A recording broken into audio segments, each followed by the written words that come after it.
Good morning, everyone. It's Sunday morning. It's the 2nd of April, 2023. And Mark's been reading through this book that I wrote.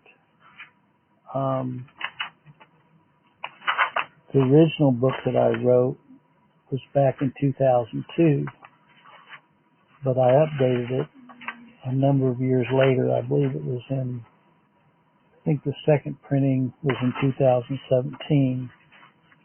A lot has happened since 2002, of course, and a lot has happened in the last 15 years, and a lot has happened in the last 10 years. But today I'm going to have Mark read chapter 10, and this is a little longer. I'm just going to have him read this chapter since it's a little longer than the other chapters, but it's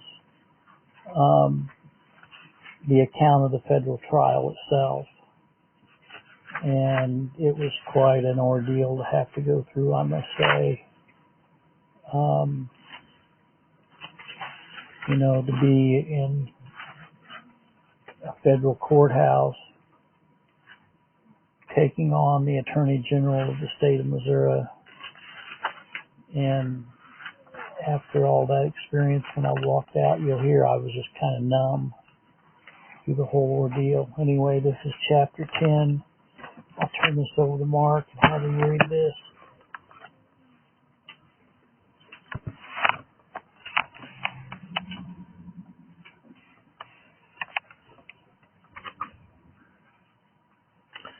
Chapter 10, the federal trial.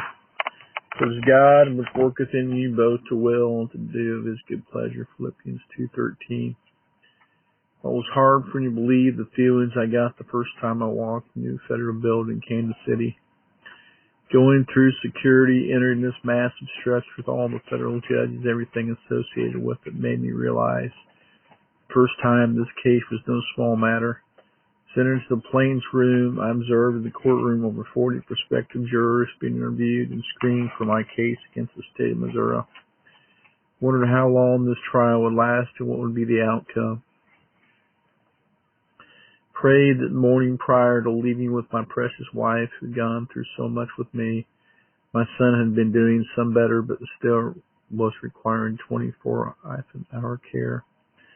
I watched as Francis Mannion, my chief attorney, who would be representing me at the American Center for Law and Justice, and Todd Nielsen, the local Kansas City attorney, consulted with each other regarding the proceedings of the trial.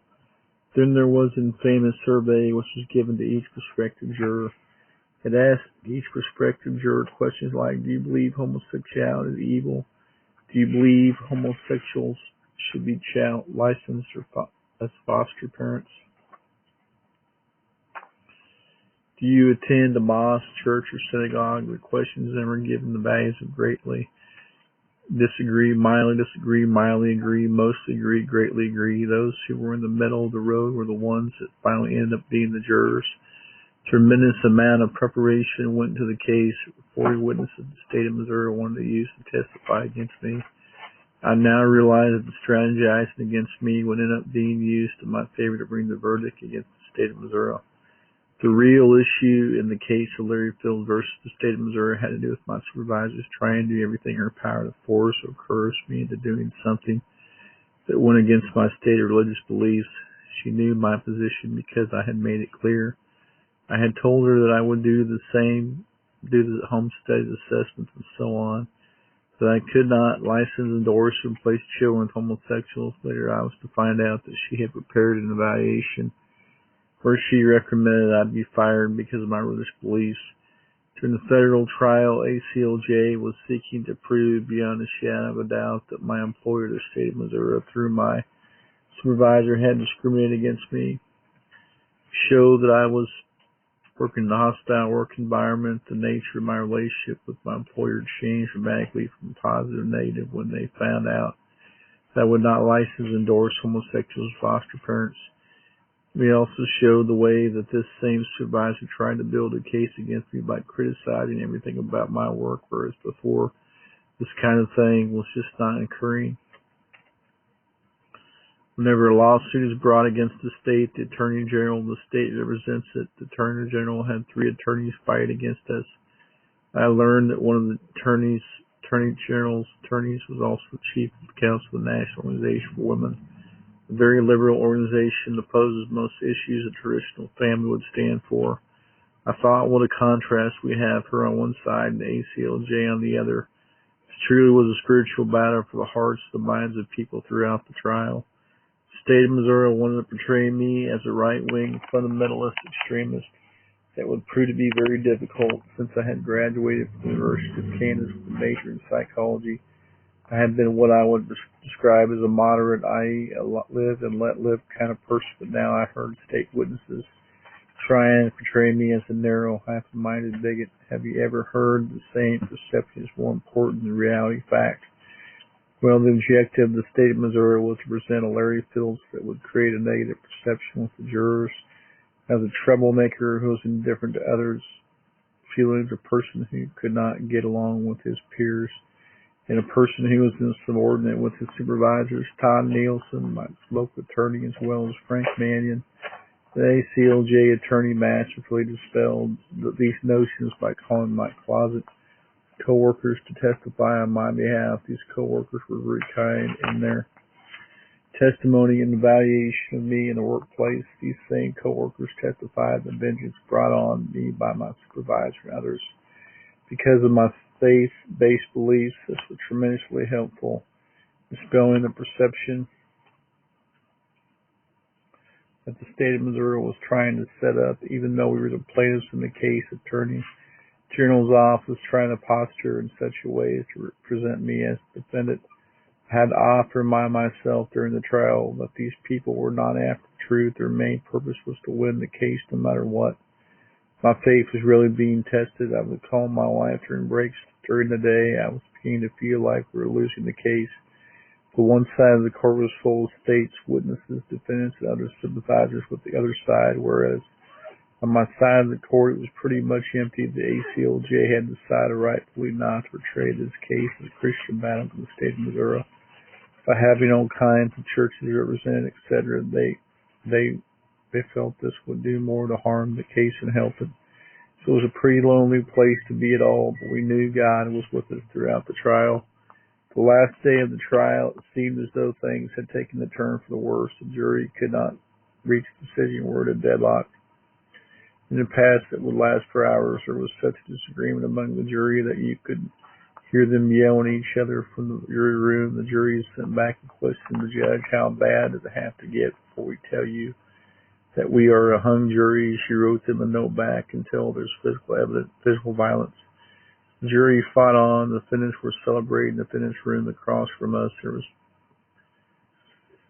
very much a party atmosphere. I remember calling Rosette, my wife, and telling her that I believed that we had lost the case. I had been told the judge on the case was the most liberal Clinton-appointed judge ever, and that she had once worked in the Attorney General's office.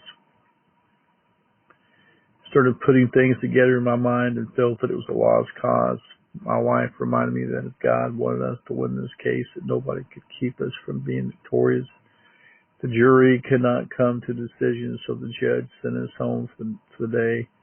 Arrived at the federal courthouse in Kansas City earlier than usual the next day. Frankly, I was prepared for the worst. Yesterday's events had looked rather disappointing, to say the least. The defendants had been laughing and joking and making loud remarks, so we could hear them in the plaintiff's room. I merely wanted now to get today over with and get on with my life.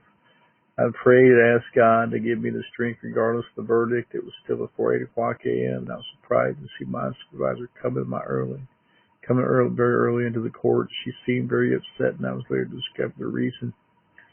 The events started to unravel very quickly with one of the jurors requested a private meeting with the judge, which of course is forbidden as a part of procedure.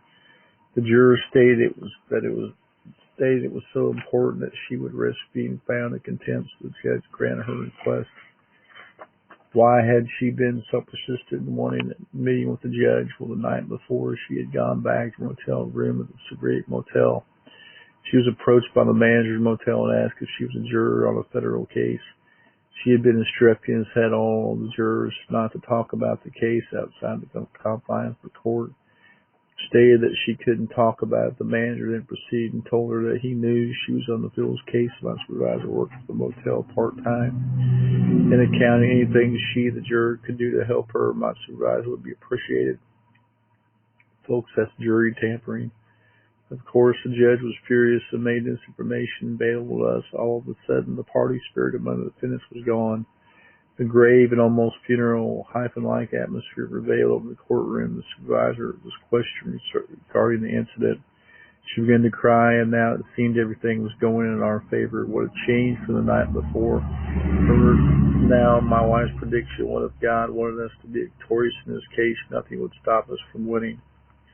We have a verdict. This was the announcement. What a feeling after all these months to know that the case was about to be decided once and for all.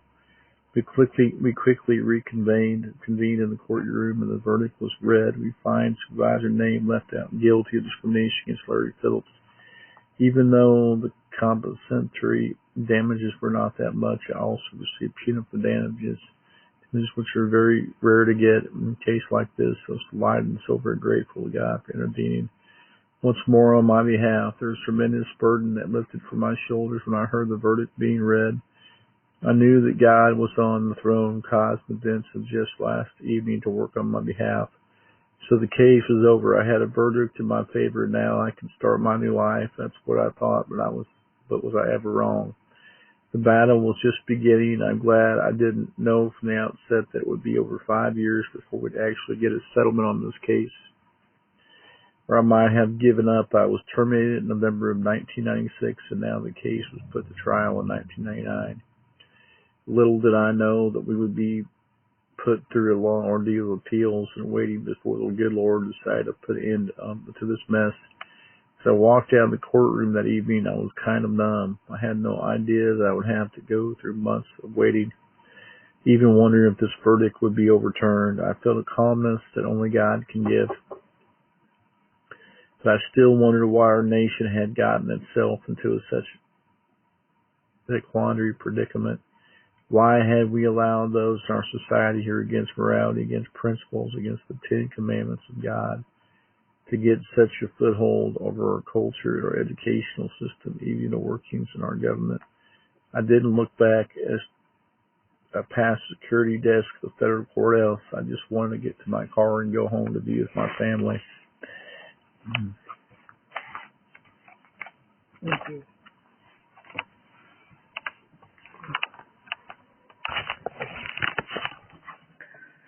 Well, that's the account of the day of federal court. It was a pretty traumatic experience, really. And I didn't realize that was just the beginning, because there was multiple appeals and reappeals, and it was a long ordeal, but God intervened and finally won us the victory. May the good Lord be with you today. God bless.